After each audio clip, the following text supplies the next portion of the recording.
No sound? How about now? How is the stream now? Let me see. Let me see. Let me play something. In the killing of beloved Laney College football coach and current athletic director John Beam amid an outpouring of condolences following his death. Coach Beam, he was Laney. Like Laney's like, it's gonna be a lot different, and hopefully like the town responds to this. From KTVU Fox 2 News, this is The Four. John Beam, the well-known and highly respected athletic director at Laney College in Oakland, died earlier today, one day after he was shot on campus. This afternoon, police say a suspect is in custody in connection with his killing. Welcome, everyone, to The Four. Give me an idea on the suspect, man. Give me an idea on the suspect. I got a Lenovo. How is the stream? How does it look? Tell me how the stream is. Is the stream good? Is it sputtering? Is it muttering and stuttering and sputtering? If it's good, I'm going live. He said something, man.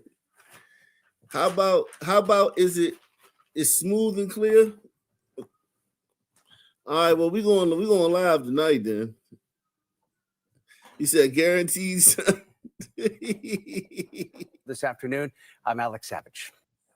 Guaranteed, son. And I'm Crystal Bailey. Our crime reporter Henry Lee is live now from Oakland Police Department with the latest details in this investigation. Henry.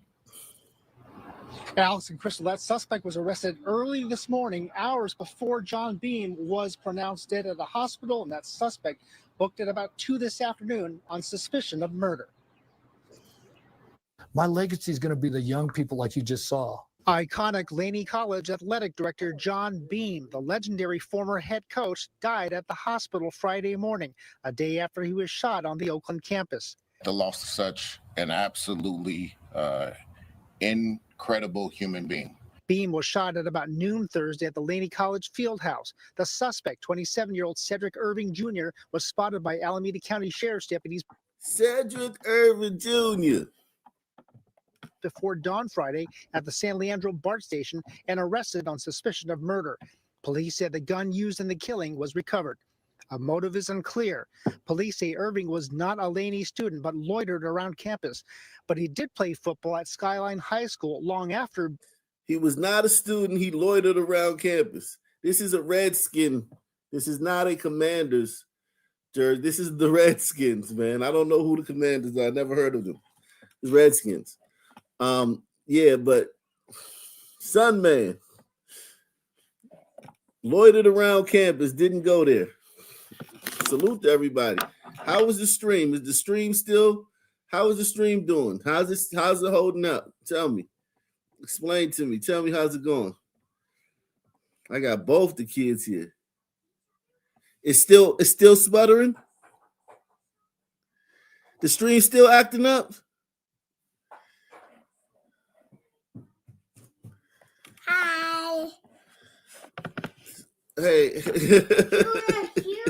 are you talking to, Daddy? I'm talking to the people, man. What people?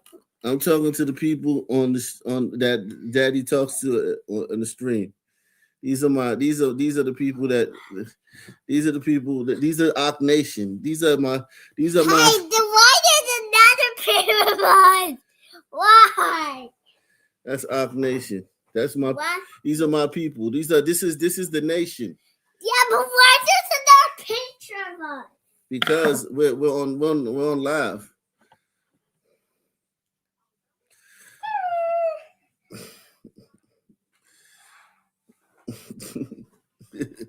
Hi, us consolation for Daddy.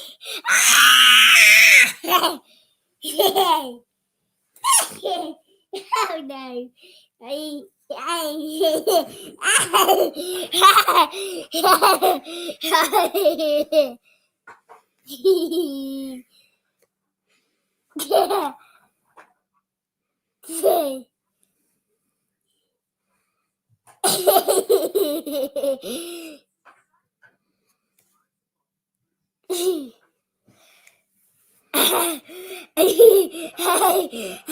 Okay.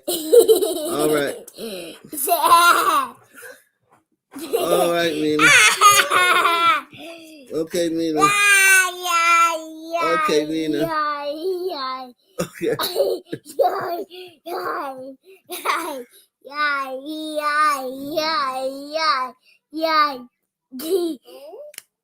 Okay. Yeah, we still been playing the peekaboo challenge there. Okay. Yeah! You run first prize! Congratulations! Congratulations! All right. Yeah! That was All right. All right. All Dad, right. Dad, why doesn't our picture of us? Cause we're on live. Okay, Amina, What's live mean? we're live. Daddy's gotta go back to work now. Okay, now, go, it. All right, thank you. Salute to Jimmy Fields, man.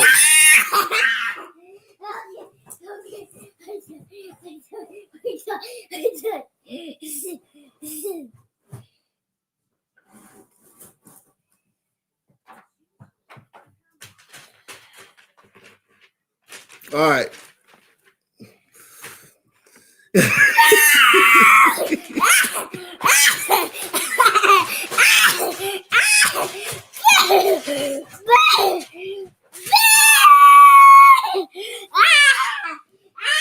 All right, all right, all right, all right, all right, all right, all right. There we go. We off the screen. We're not on the screen anymore. What?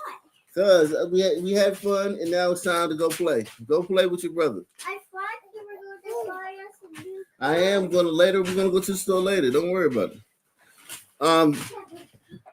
Yeah. He said, "I see why you fall asleep." That's funny. Oh man. Shout out to Jimmy Fields Productions, man. Make sure you check out his channel too, man. Jimmy got a channel over there doing big things, man. He says, I saw Buck toward the new Lenovo. What time is your stream tonight? When these guys go to sleep. Soon as they go to sleep, man. So he took a nap. She didn't take a nap. So she's acting crazy because she didn't take a nap. So she should be nodding off around. Oh, I gotta fix the time on this motherfucker. She should be nodding off around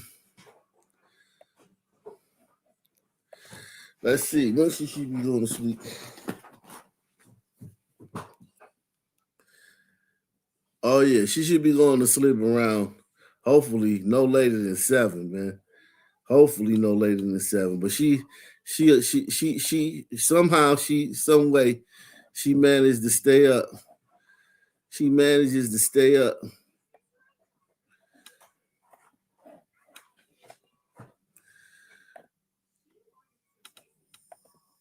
She manages to stay up, man.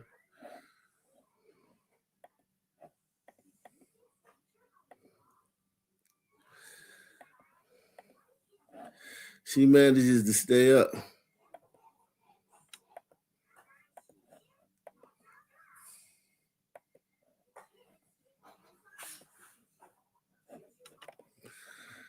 Yeah.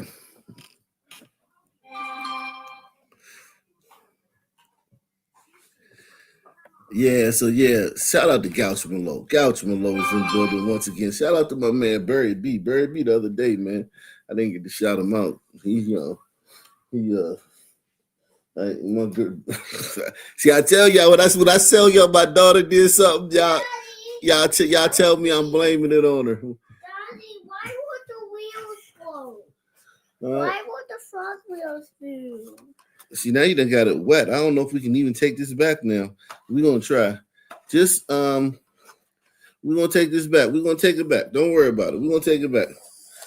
I tried to watch it because it was dirty. Yeah, but just leave it alone. Go watch your show with your brother, and we're gonna go to the store later on. Dad, I don't know why the front wheel still works and why the back wheel still working. So let's see who did this, man. Let's see who did. The couch below says salute to the new putter. Looks good on my end, no sputter. Dad, let's go now. I can't wait for my new car. Okay, do you want a car or not? I want a car So now. if you don't let daddy work, you're not going to get no car. Yeah, okay. So go watch some TV. All right, Okay. go watch the tablet, and I'll be over there when I finish. Okay. All right. Because when daddy's working, you can't disturb daddy. You can't make a lot of noises. Daddy needs to concentrate. Okay. Daddy needs to concentrate. All right. Right. All right. Thank you. Bye bye. Bye bye. Thank you. Go. If you want to see it, you got to be quiet. Bye. Okay. Thank you. So let's see who. Beam was coached there. This was a very targeted incident.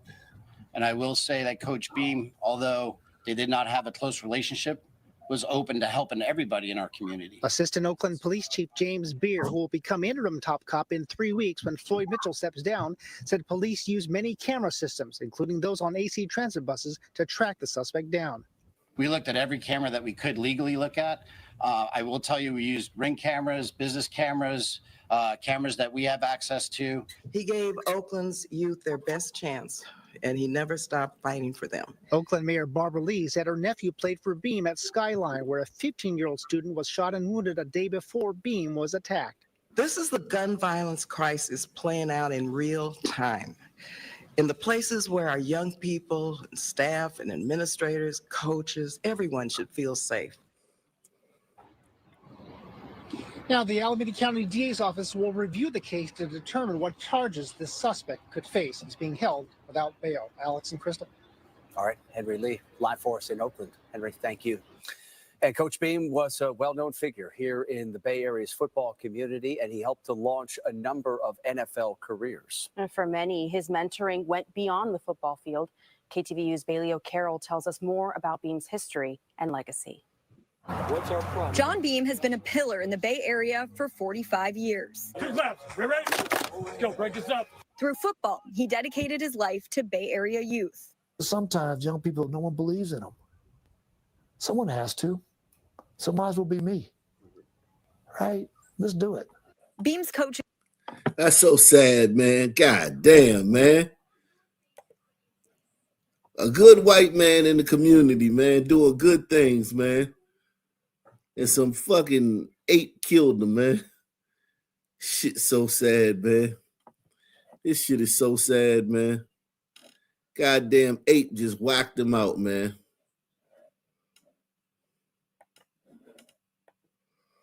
That shit is sad, man.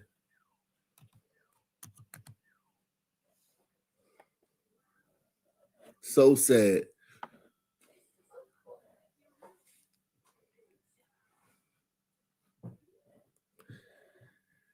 All he wanted to do was help.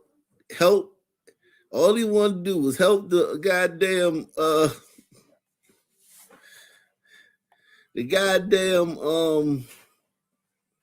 natives, man. He wanted to help the Aborigines, man, the natives of Oakland, man. He said Scott Adams is undefeated. You ain't lying, man. This shit's sad, man. Career started in 1979 at Sarah High School in San Diego. Now, that's a year after I was born. This dude been coaching all my life. Me. Right? Let's do it. Beam's coaching career started in 1979 at Sarah High School in San Diego. He followed his soon-to-be wife to the Bay Area and took a job coaching football at Skyline High School in 1982. 2 years later, he recorded a perfect season. At Skyline, he won 15 league championships and helped more than 100 players reach the Division I level, more than anyone else in Northern California. After more than a decade, Beam wanted a new challenge. He thought about coaching at the Division I level, but Beam didn't want to spend that much time away from his family. He joined the staff at Laney College, a community college in Oakland, as a running backs coach in 2004. A year later, he became the offensive coordinator. Beam's offense was high octane and helped the Eagles win 3 conference championships and 5 straight bowl games. In 2012, Beam was promoted to head coach at Laney College. He led the Eagles to 2 league titles and 4 more bowl games.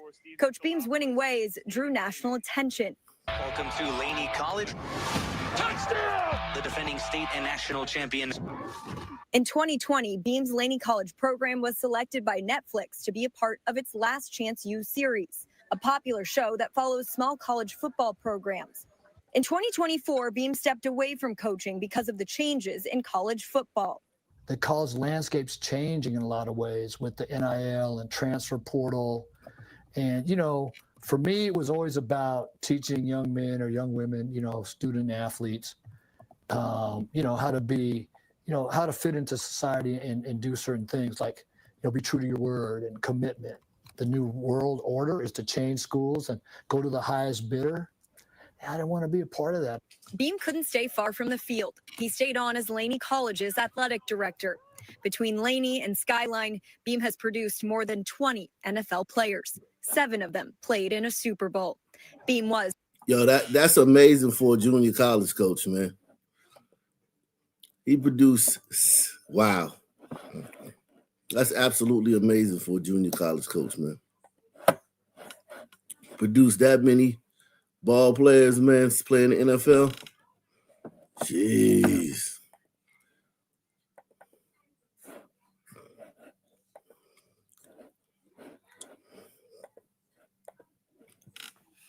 Salute to everybody out there, man.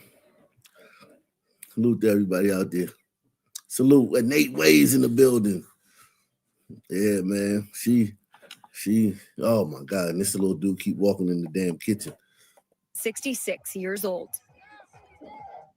And that was Bailey O'Carroll reporting for us. We are continuing to see those who knew Coach Beam honoring his legacy today. NBA All-Star and Oakland native Damian Lillard posted this tribute on Instagram. He said that Coach Beam gave him his first job that he ever had at Laney football games. Lillard wrote, quote, "Hundreds of kids all over Oakland became the type of men they are today because of this dude." And he's just one of the many folks who is pouring an outpouring of support for his family right now. We're obviously joined now by sports anchor Joe Fonzie. I understand you knew him. You know, yeah, the first thing that comes to my mind is just what a waste. Because John Beam's only intention, and we first saw that at Skyline High School when he was the head coach there, he first came to our attention here at KTVU. He would have an annual day when kids committed to their colleges. And I remember one year, he had 6 Division I athletes from Skyline High School that were going on to major colleges. And that was press conference worthy. We came out there and covered that and covered the kids. And his only objective was to make kids better, to give them the discipline that would benefit them later on in life, not just as a football player. Then he went on to Laney College and went under national scrutiny at that point, and obviously with the Netflix series, Last Chance U, and people that around the whole world got a chance to see what we already knew about him locally, how devoted he was to. You said I look rough, man. I look rough for being born in 78. Damn, man. I thought I looked young, man. Yo. Here. Bring the thing over. No, bring the thing. I'm not giving you the whole thing. All right, man. That's it.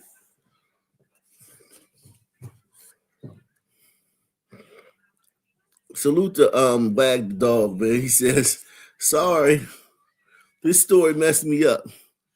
I don't even live in Oakland, and it hit me hard. And of course, Ned guys took this pillar of the community." More.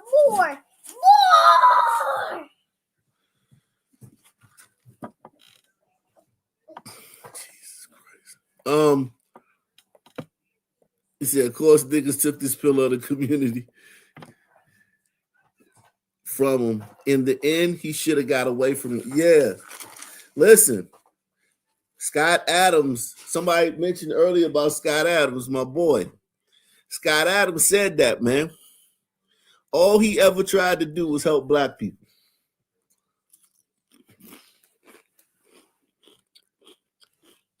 That's all Scott Adams ever tried to do. And look where it got him. Making this a better place and to give kids who probably the vast majority, we mentioned some NFL players, some college players, the vast majority were never going to do that. They were going to be under his tutelage for maybe 2 years or in high school for 4 years to give them life skills and to make them better people advancing forward off of the football field.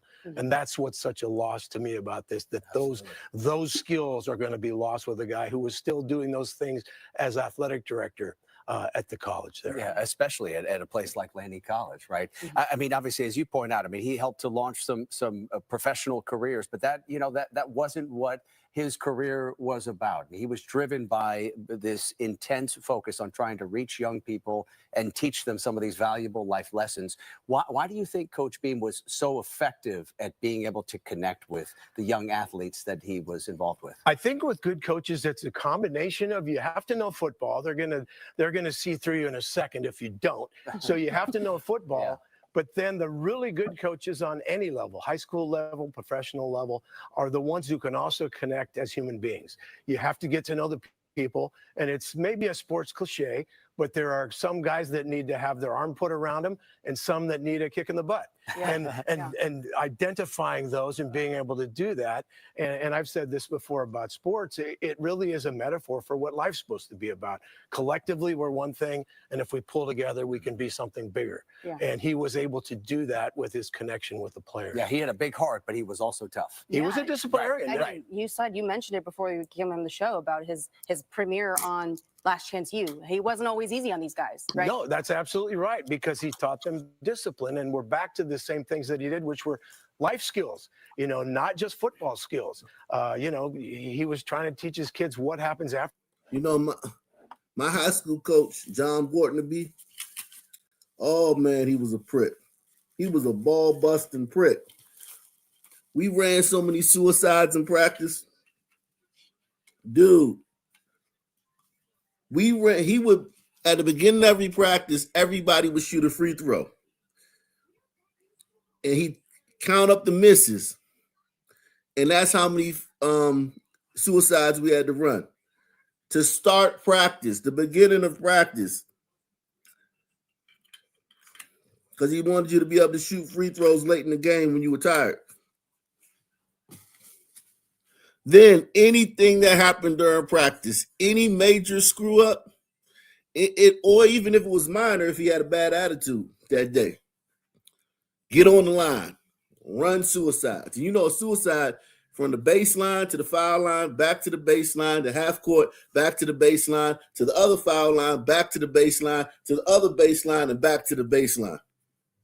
Suicides. And man, he was a prick. And I hated his fucking guts. Well, man, I'm glad I ain't soft like these kids nowadays, man. I am so glad that I had people like that. And he ain't the only one. My mother, my stepfather. Because a lot of times when you crash out, it's because you a bitch-ass nigga. Press 1. That's what a lot of people don't know. A lot of times crashing out or, shooting up the club or killing a bitch somewhere, you know what I'm saying, because she left you, shit like that, you do that shit because you a bitch-ass nigga.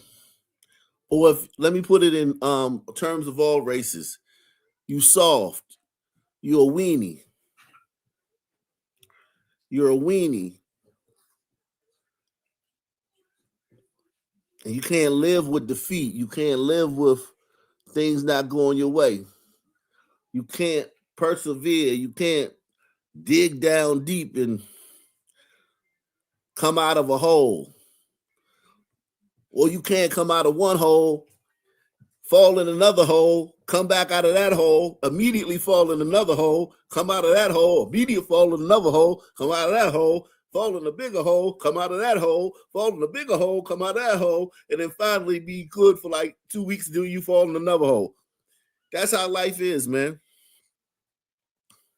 And you got to be strong, man, in life, man. And dudes who did like the shit that, like the dude who killed this guy, bitch ass dudes like that who killed this guy, they weak, man.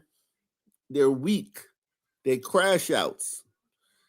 And they might call it mental illness. Nowadays, we call it mental illness, right? We say, oh, he was mentally ill. Nah, man, dude was a bitch. Press 1.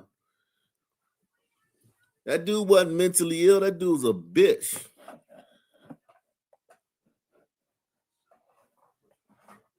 Everything ain't mental illness. Sometimes you just a bitch.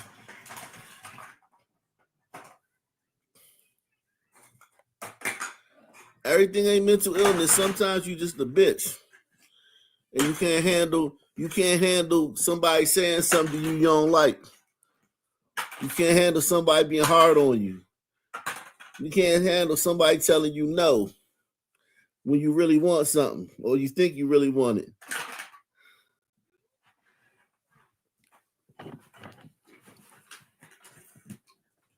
And I've been around some bitch ass niggas. That's how I know. I've been around a lot of bitch ass niggas, and I've been a bitch ass nigga too sometimes, man. Like I told you, I hated my coach, man. I hated his guts. But man, running them suicides. Listen, do you understand first day of practice? Because I got to school my sophomore year. First day of basketball practice.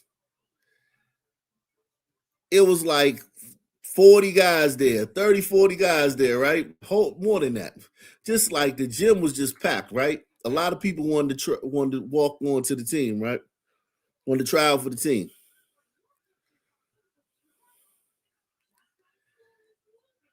He said that we ain't gonna be touching the basketball. We will not touch a basketball today. He said you will not see any basketballs today.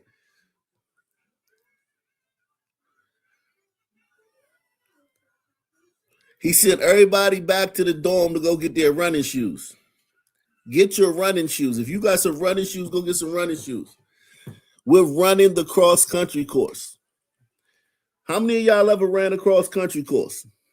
Press 1 if you ever ran a cross-country course. I'm talking about a real state, like regulation, track regulation, official cross-country course. How many of y'all ever ran a cross-country course? First day of basketball practice. This dude made everybody get their track shoes or their running shoes and run the cross-country course. Do you know half the people in the gym left? Half the dudes just left. Listen, half the dudes left. They didn't even try. Half the dudes left. They didn't even try. They didn't even try. They just left. Then it was the rest of us, right? And dudes couldn't do it, man. Dudes was passing out. I don't know how long cross-country course is, but dudes was passing out like, because you got to run through creeks, you got to run up hills, you got to run through the woods. It's not like a path. It's not like a steady path. You got to jump over down trees. You got to, it's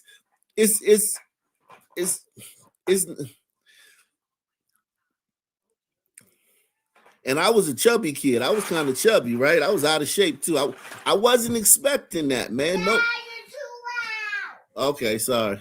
Nobody was expecting that. Nobody was expecting it, right? So we wasn't expecting to have to run the cross-country course. We weren't expecting that. So it caught us all off guard. I don't know how I finished that, man. I'm telling you to this day, I do not know how I finished that. When I got back to the gym, That dude looked at me like he seen a ghost. He didn't think I was going to make it. He didn't think I was going to make it because I was chubby. He didn't think I was going to make it. But I made it, man. I made it through that cross-country course. And I don't know how I made it. I still don't know how I made it.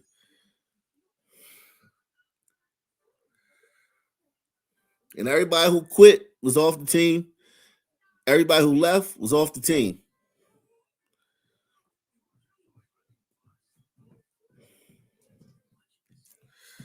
He said, "You lost." Nah, this was before we played any games. This was like before the season started. This was like when there was this was trials. This was before the season even started.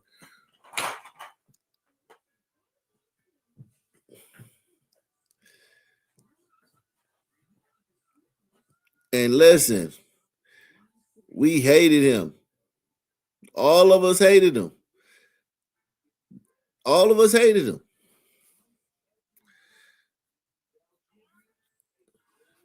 But you know what? I can say I ran a cross-country course before. I can always say I ran a cross-country course and I finished.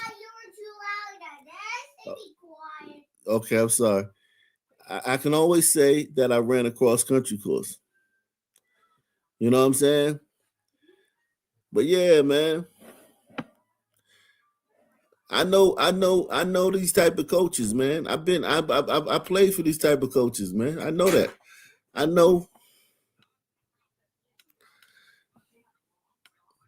know these type of coaches like this guy. Your football. What happens if you show up late for work every day or don't show up to work? Well, guess what? You don't keep the job. Right. And his vast majority of his players were going to be those people as opposed to professional football players. And he wanted to give them those skill sets that help them in life after football. All right. I mean, obviously an incredible mentor, but he was a pretty good football coach. I mean, over the years, he was very successful.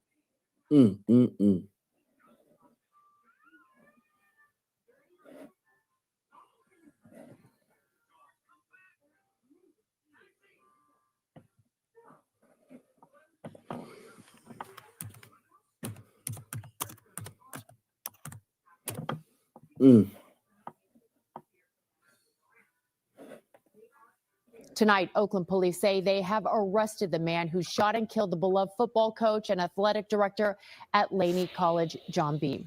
NBC Bay Area's Lena Jones joins us live where Coach Beam spent 20 years turning players into champions, and it's just been such a heartbreaking day, Valina. Yeah, that's exactly right. We've heard from the heartbreak from various different people that have come across Coach Beam. And tonight there are candles and flowers placed outside the gate here at Laney College in tribute to Coach Beam. Beam spent half of his 40-year career here at the college. And tonight we're learning the man accused of killing him was known to frequent the campus.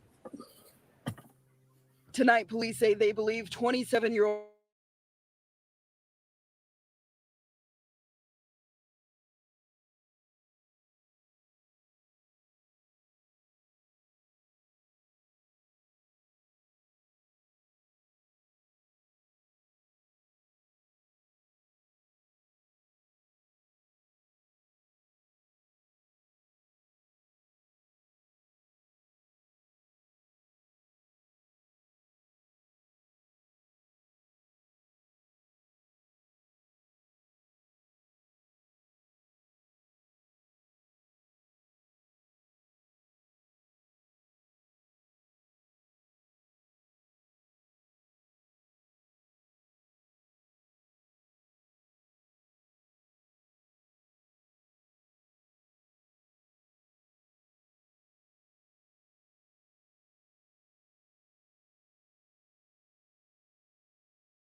I really want to get a car before it starts. All right, we're gonna go soon. Just go if you. Where are we going to go? I want to get there before it starts.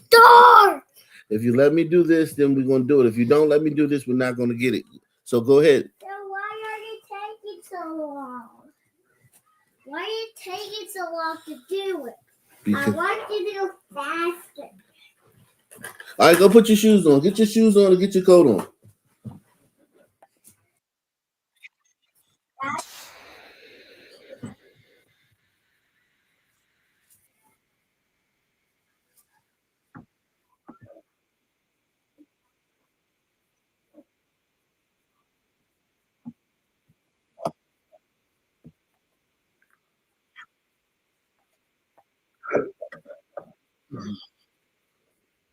Gunman. Tonight, sources Irving Jr. is a half of his 40-year career here at the college, and tonight we're learning the man accused of killing him was known to frequent the campus.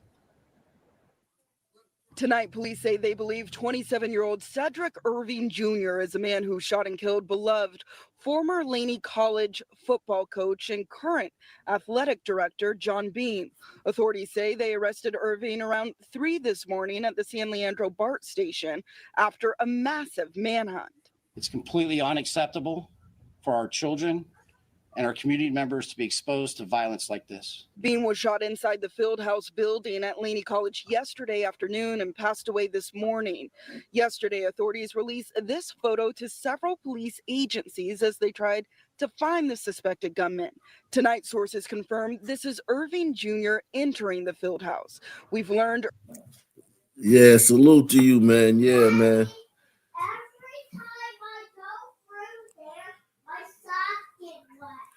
Okay, well, put your shoes on so we can go. Look at that image, man. Look at that image, man. Salute to Nate Ways, man. Nate Ways, man. He said $5 challenge, man. Salute to Nate Ways, man. Yeah, man. Yeah, wag the dog, man. These kids. I want to get my old one, Tyro. Okay, but you have to stop talking to daddy for a little while and go watch TV so that daddy can finish. If you keep talking to daddy, daddy can't finish. Yeah. Look at that, man. This Negro went in here and killed that coach, man. And listen, he didn't even play on the team, and the coach was trying to help this Negro, man. This nigga didn't even play on the team. He didn't go to the school. The coach was so good of a person that he was still trying to help this Negro.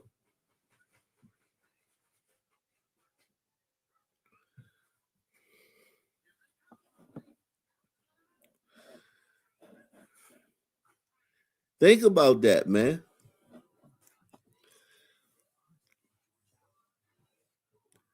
All he needed to do was help the fucking players, man. And maybe some of the students. You helping this weirdo hanging around the fucking school. This weirdo Negro hanging around the school. And he kills your ass.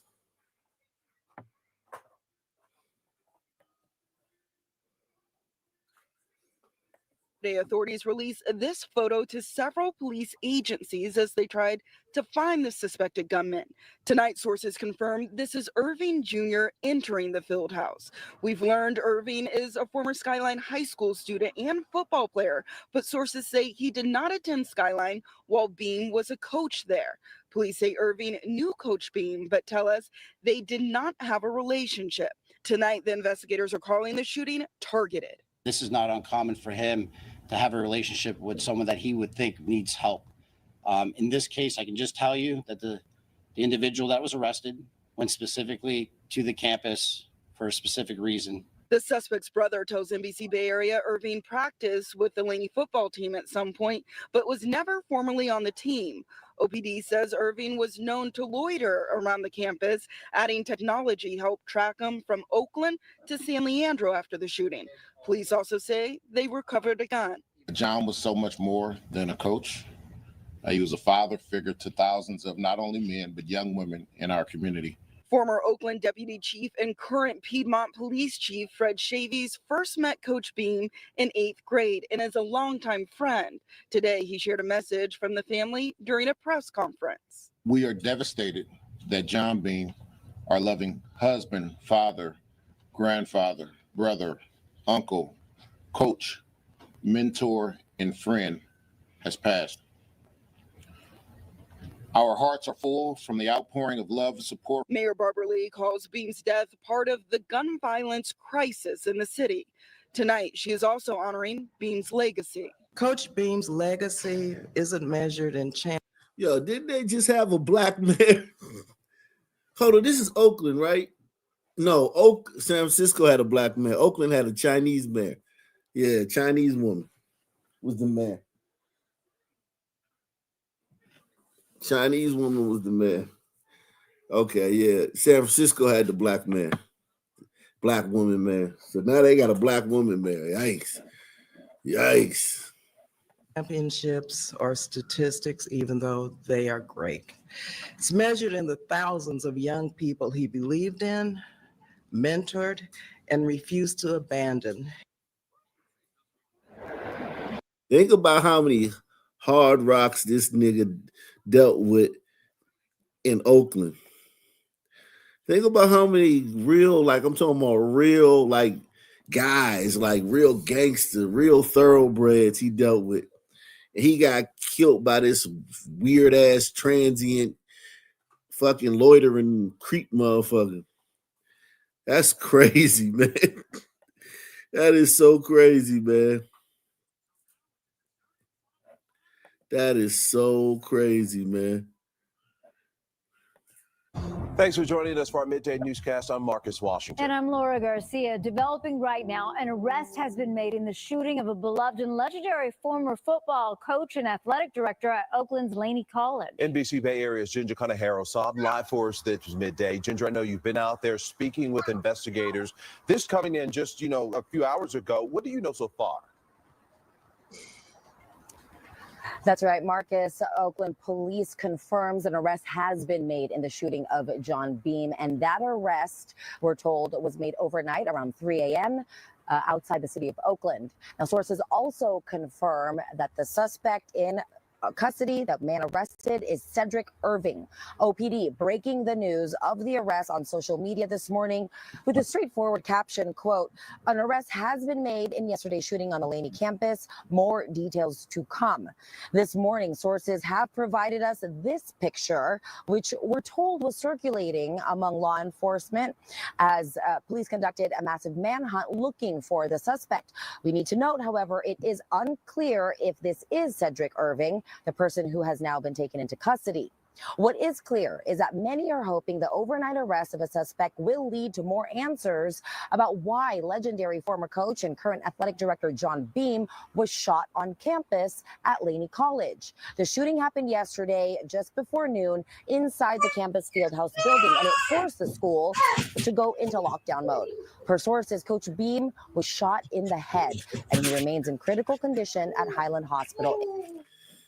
You know what? You know what, man? Let me pull his face up, Paul, on social media. The guy who did it. You hear that? That's my son. I don't know what happened. He just went crazy, man. He just started going crazy, man. I don't know what the fuck got into him, man.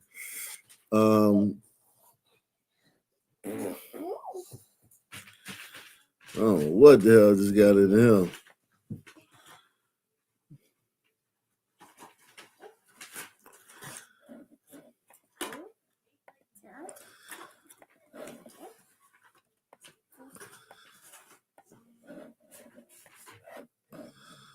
I don't know what the hell just got into my son. He just snapped.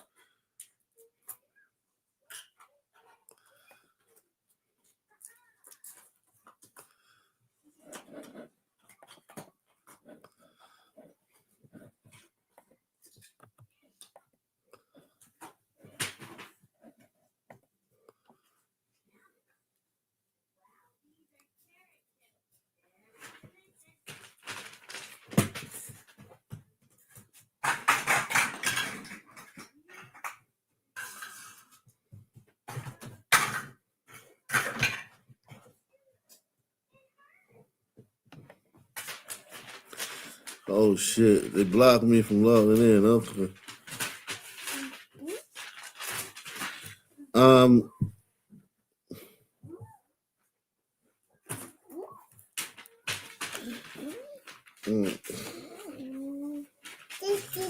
Salute to Deluxe 247, aka Cal Ripken, aka the real MVP, coming through once again.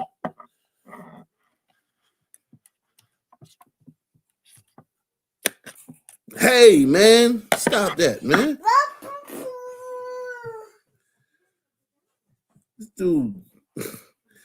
This dude crazy. My son is insane, man.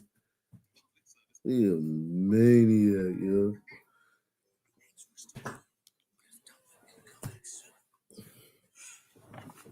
Cairo,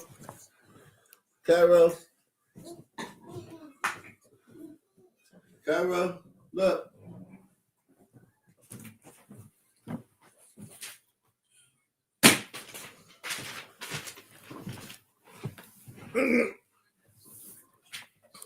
Yeah, man. He crazy. Damn, I can't even pull his face up. They won't even let me. But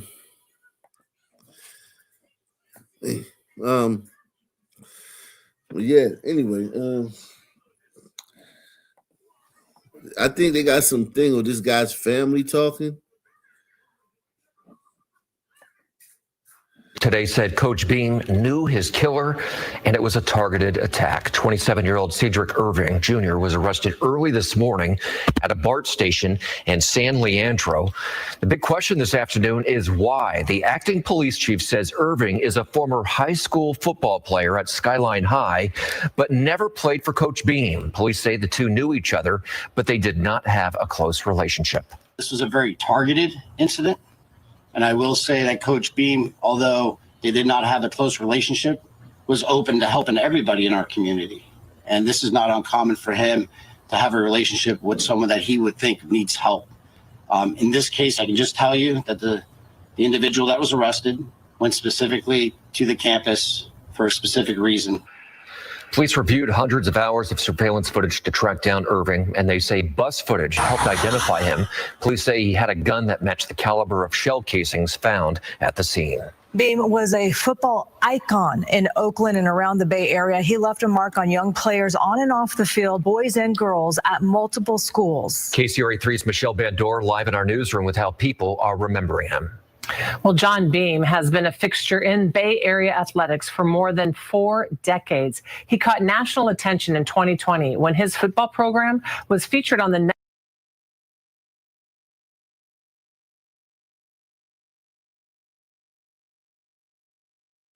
The dude's family was talking. The dude's family spoke out. The killer, his family spoke out.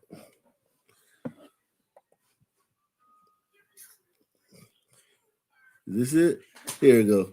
Speaking of the suspect, Cedric Irving Jr., he's from the Bay Area and has family here. Investigative reporter Hilda Gutierrez tracked down his brother and father today to get their take on what he's now accused of doing.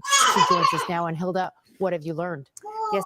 Well, speaking of the suspect, Cedric Irving Jr., he's from the Bay Area and has family here. Investigative reporter Hilda Gutierrez tracked down his brother and father today to get their take on what he's now accused of doing. She joins us now. And Hilda, what have you learned?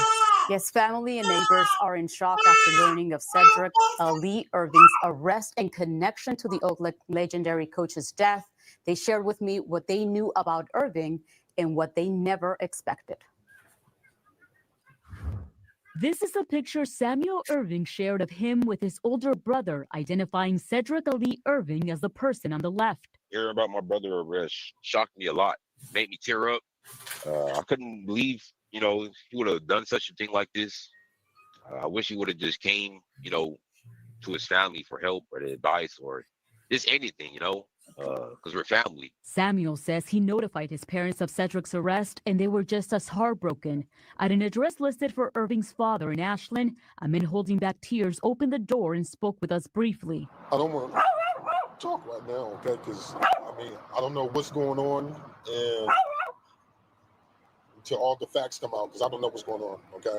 I asked Samuel what he knows about his brother's connection to the longtime Oakland football coach he's now accused of killing. What do you know about his relationship with John Beam, or how did he know him? I believe he knew Coach Beam. As I said, he went to Laney.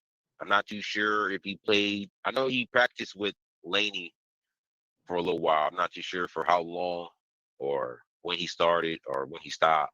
But Oakland police say Cedric Irving was never a student at Laney. At Irving's last listed address inside Oakland's Lockwood Gardens affordable housing community, an apartment now sits empty with belongings stacked outside the door. Neighbors there were surprised to hear the news about Irving's arrest. Wow, sorry to hear that. I didn't know it was my neighbor. Boy, you never know who it might be. She added that Irving lived there more than 7 years, but just moved out about a month ago. I came home one day and his curtains was all up and I didn't see nothing in there. And I was like, oh, he moved. But I used to see him dump his garbage and stuff, but he never speak to me and say nothing. Very quiet dude. Samuel Irving says his brother played tight end for Skyline High's varsity football in 2016 and 2017, long after Coach Beam had left for Laney. Did you know of any issues that he had with him? Nothing, no issues about John Beam. Samuel says he used to be close to his brother, but things changed after Cedric left high school. He became distant. But yeah, everything changed after he graduated. Showed a lot of animosity towards me, even, his brother, since we were kids, and a lot to take in right now. Sorry.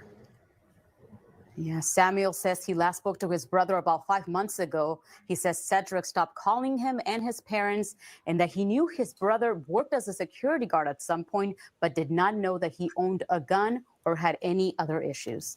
I'm Hilda Gutierrez, NBC Bay Area. We investigate.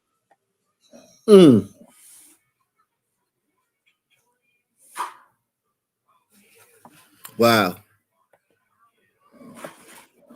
Newly released surveillance video shows the men wanted in a robbery at a jewelry store in Little Village that ended in the murder of a father and his son. WGN's Judy Wang has more on what is seen in this. Oh, this is the one I saw on social media. This was ugly. Stories like this is what the website is for. This is what the website is for, stories like this, so I can show you the real homicide. The homicide is on the internet. It's ugly. Judy Wang has more on what is seen in this video. Newly released video shows two men CPD detectives need help identifying. The two are suspects in the robbery of a Little Village jewelry store and in the murders of the store's owners. The owners were a father and son of West Suburban Berwyn. CPD put out a community alert last night, which included a link to this video. One suspect was wearing a black North Face jacket, a brown baseball hat, glasses, black cargo pants, and gray gym shoes. The other man was wearing a Blackhawks jersey, tan hat, tan pants, and black shoes. Police say the man in the Hawks jersey walked into Joyeria Angelos store Saturday just before 6 in the evening. He took items from the store and walked out. Surveillance video shows the store's owners chasing after the man and confronting him on 26th Street near Springfield.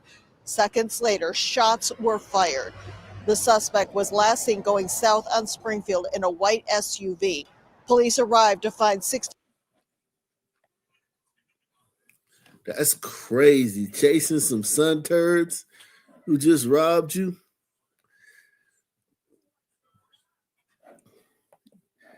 Chasing some sun turds that just robbed you. That's insane, man.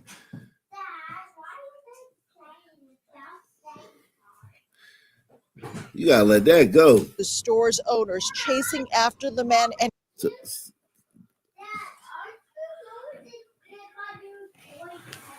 yeah. Do you have your shoes on?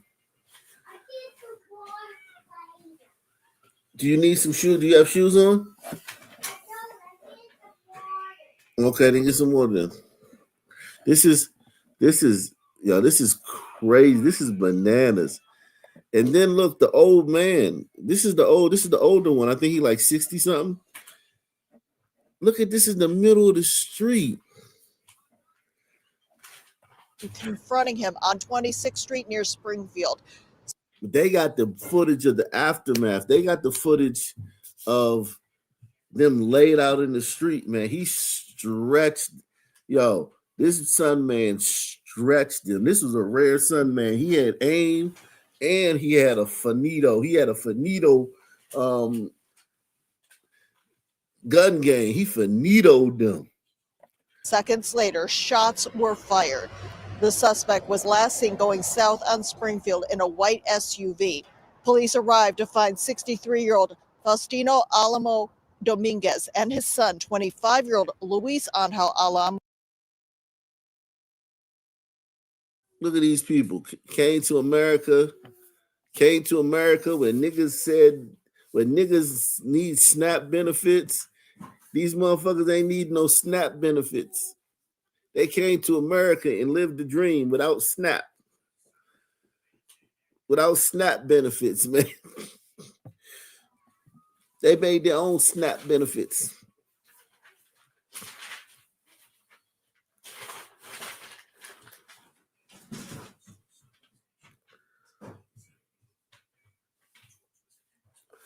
Damn, JJ Jacobs say smash on the Sun. Real talk. God.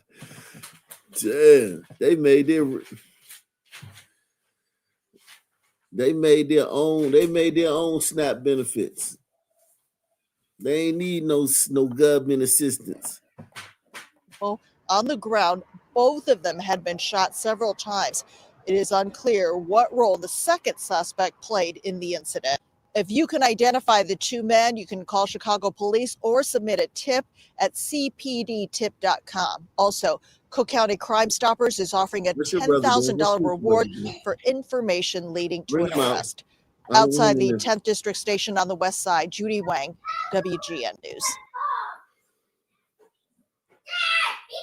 Suspect accused of stabbing a DoorDash driver multiple times in Collier County and then Okay.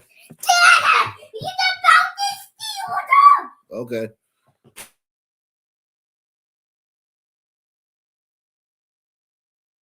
stealing his SUV made his first appearance in court there today. Prosecutors have charged Nicholas Well and his wife with attempted murder in the second degree and other felony charges that include a sentencing enhancement for committing the crimes against a Good Samaritan. Both are in the Clallam County Jail after they were transferred there this week from the Kitsap County Jail. Deputies arrested them near Port Orchard in an SUV stolen from Melvin Swaggerty on October 20th. The 60-year-old saw them with their 7 young children on the side of the road and offered to give them a ride. Prosecutors say Well tried to kill the DoorDash driver for his vehicle. And the defendant proceeded to stab and slice the victim in the neck, face, head, and chest. They then left the victim for dead and fled with his vehicle. Well will be formally arraigned on the charges on Monday. He's being held on $750,000 bail. The Good Samaritan he's accused of attacking is now speaking out publicly for the first time. I sat down with Melvin Swaggerty to hear what happened in his own words and to get an update on his numerous injuries. My recovery is doing really well. Everybody was surprised and shocked to see me out and about on my first dash on Saturday. Just 3 weeks after Melvin Swaggerty was viciously attacked, he was back at work doing DoorDash deliveries in Port Angeles. He says it was a little scary at first. His physical scars are healing after doctors removed 47 staples, but the emotional trauma will take much longer. The nightmares are the worst. I would basically just do a lot of tossing and turning, throw my arm up like I'm defending myself or something in my sleep. He remembers everything that happened inside his SUV. As detailed in the court documents, it was just after 8 p.m. on October 19th when Melvin saw 7 young children and their parents on the side of Highway 101. He was headed to Sequim to drop off a delivery, so he stopped to offer them a ride. I wasn't worried about the adults. I was more worried about the children. Their father, Nicholas Well, was in the front seat next to him. Their mother, Rosario Lopez Castro, was in the back with the kids ages 4 months to 9 years old. They told him their car had been stolen and asked him to drop them off at a friend's house. He says everything seemed normal until, without warning, he was attacked and carjacked. Just as I was making my left turn onto Carlsberg Road, I heard the lady in the back seat going now, and I got about 10, 15 feet from the fire department there, and that's when the guy started stabbing me in my neck and everything else. And as he was stabbing me, he goes, Don't he look like that painter who cut his ear off? What's the name of that painter that cut his ear off? That painter, European painter who cut his ear off. I forgot his name. He had his style of painting. I forgot that guy's name, man. He looked like Van Gogh. He looked like literally like he looked like if Van Gogh lived all the way till today.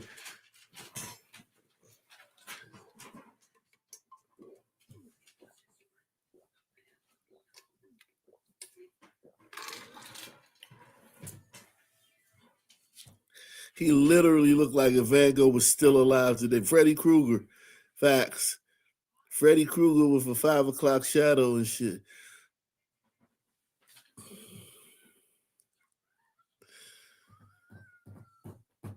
Yeah, that's a rough looking cat right there, man.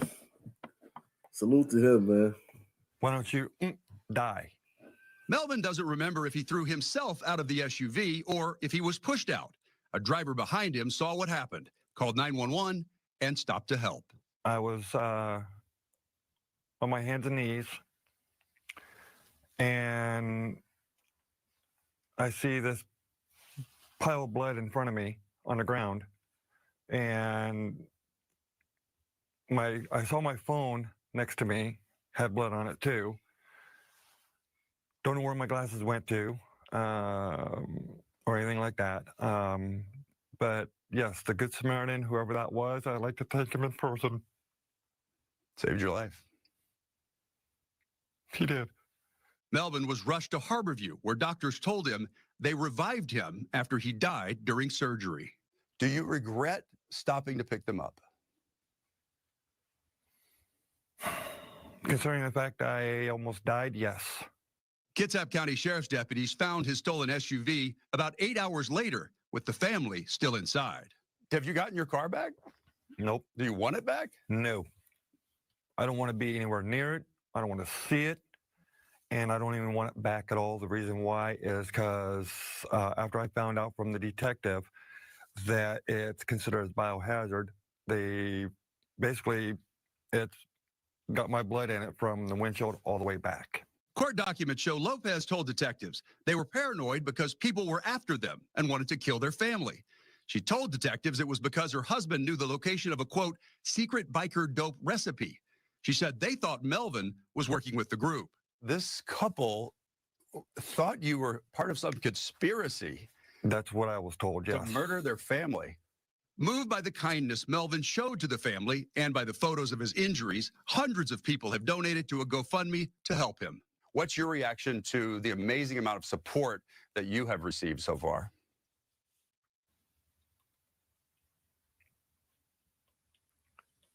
It's been really good. I'm sorry. Through it all, Melvin says his brother Martin has been there to support him every step of the way, even surprising him this week with a new car from Dwayne Lane's Skagit Mazda that gave them every rebate they could find. Melvin doesn't plan to go back to delivering DoorDash full time. He still has physical therapy. While he focuses on his recovery, he says he's already looking forward to his day in court. I would like to see justice where justice needs to be served. I want to see him get life. That's what I want. In Seattle, fat chance. No chance that guy gets life and you're still alive. There's no shot in hell in Seattle. Even if that guy's gonna get like 3 years in Seattle. Melvin is a Special Olympian. He won the gold in bowling last year. He could not defend that title this year because of the attack. You can see by his jacket that he's a huge Seahawks fan. If you'd like to donate a couple of tickets to a game for him or donate to his GoFundMe, you can find the link on our website, fox13seattle.com/links, or just reach out to me personally. My email is david.rose@fox.com. Well, there was so much more to discuss, so Melvin and his brother Martin joined me for this week's episode of the Seattle News Weekly podcast. Both brothers shared a powerful message of resiliency, strength, and we talked more about what comes next for the suspect behind the attack. You can watch the full episode on the Fox Local app, fox13seattle.com.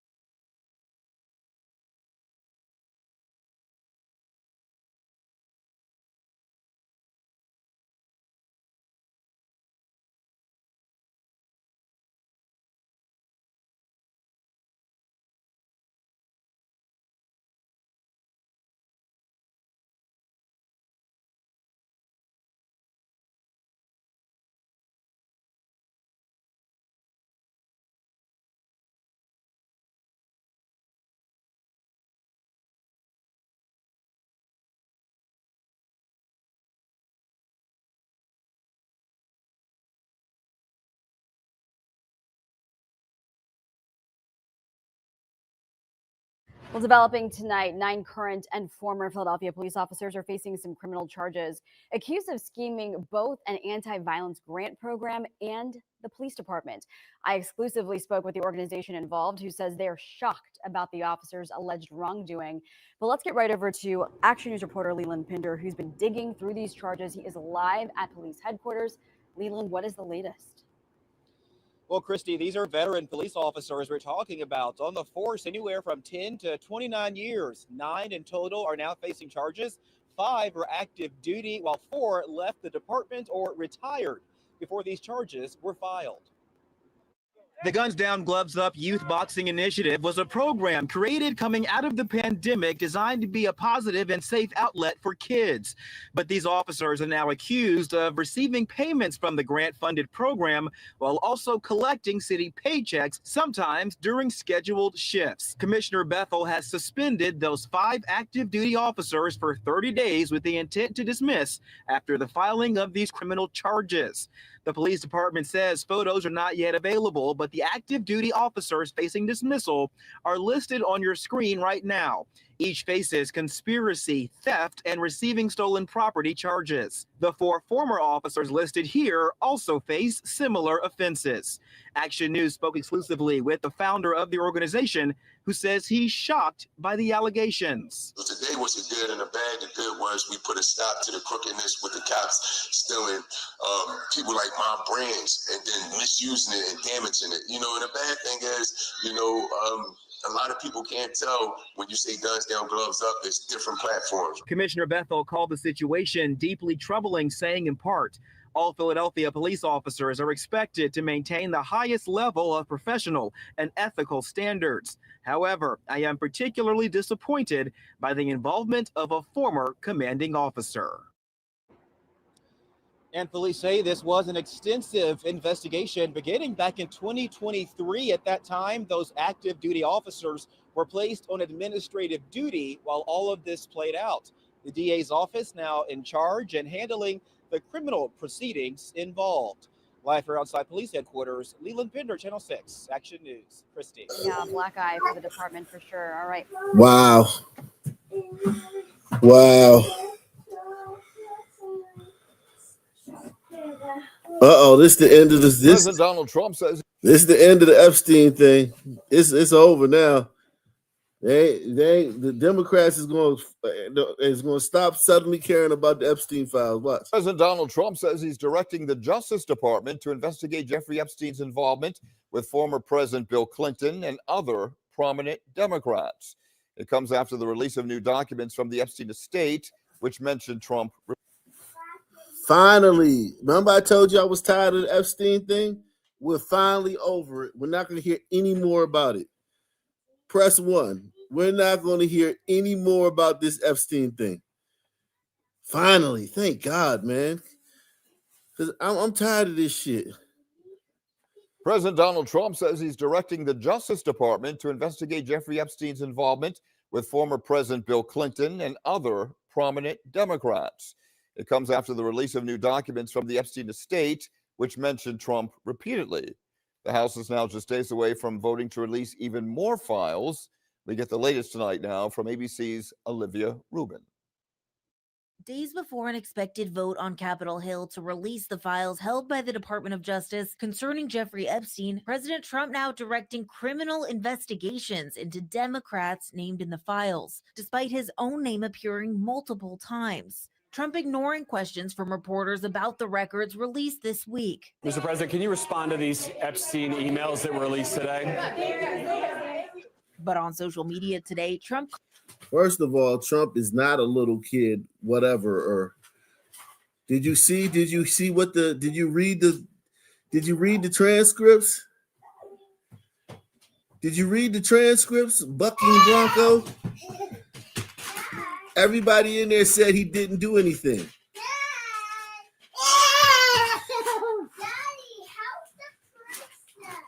Everybody in that transcript said Trump didn't do anything.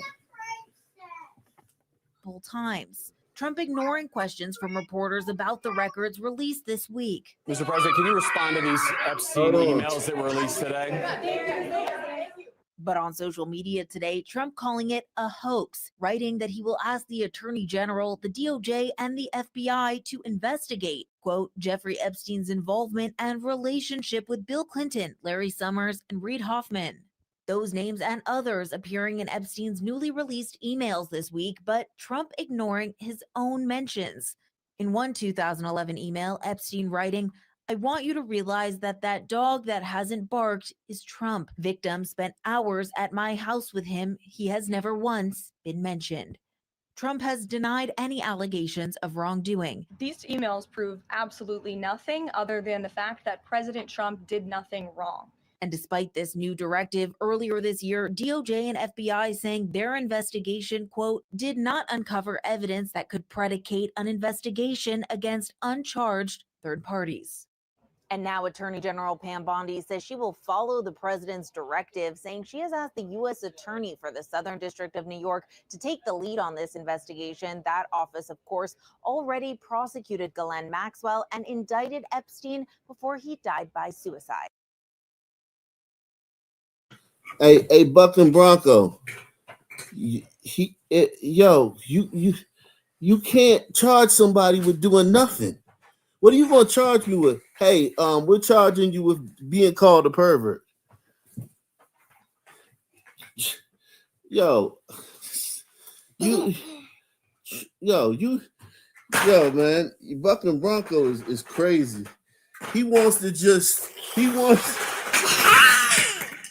don't want. You hate Trump that much, man? I mean, stop. Let me get my shoes on. You hate Trump that much, Buck and Bronco? Buck and Bronco. Yeah, dude named Buck and Bronco, man. That's who's Buck and Bronco. I don't know, somebody who doesn't understand. He's not a nice person. Buck and Bronco's not very nice. Kind of like Owen. Yeah, he's not nice. When Owen does again, Owen likes melts down, crying, screaming. Yeah, Buck and Bronco's not a nice person. Yeah, Owen's nice, but he doesn't just get away if he's crying. He wants people to go to jail he wants people to go to jail for things they didn't do. Why? People did never do something wrong to anybody. I know. Just like you. Yep. Dad, someone save me again. Dad. Yep. Okay, that might be enough climbing and falling for me, Dad. Mm-hmm. And now I should get higher. Either way, Buck and Bronco, you ain't gonna hear no more about it. You ain't gonna hear no more about it now that they looking into the Democrats. You're not gonna hear no more about it. So whether I'm tired of it because if Trump had done something, Biden was president for 4 years. They charged him with everything except for this. So I'm pretty sure there's nothing in there.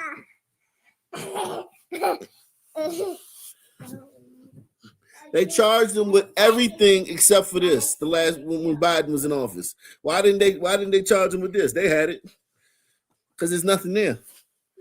There's nothing there. You guys I can't believe you guys can't just make that deductive reasoning. Dad, why did Buck and Bronco say? Because Buck and Bronco's not a very nice person. Then why does he send people to jail? Because he's a meanie. He's a bad guy. A meanie? What's a meanie? He's a mean guy. He's a bad guy. Dad, I play Minecraft. Yeah. Dad, I play Minecraft, Dada. All right, man. Daddy, I play Minecraft. Dad, I am playing Minecraft. I'm about to go. I gotta go. Hey, tonight, man, I'll be back, man. Look out for the alert, man. It's probably like, I don't know, whenever these kids go to sleep. Salute to everybody, man. Support the channel. Shout out to Deluxe 247, aka Calvin Connected, the real MVP coming through once again. Salute to all you guys. I'll be back later. See my father. Bye. Bye, Uncle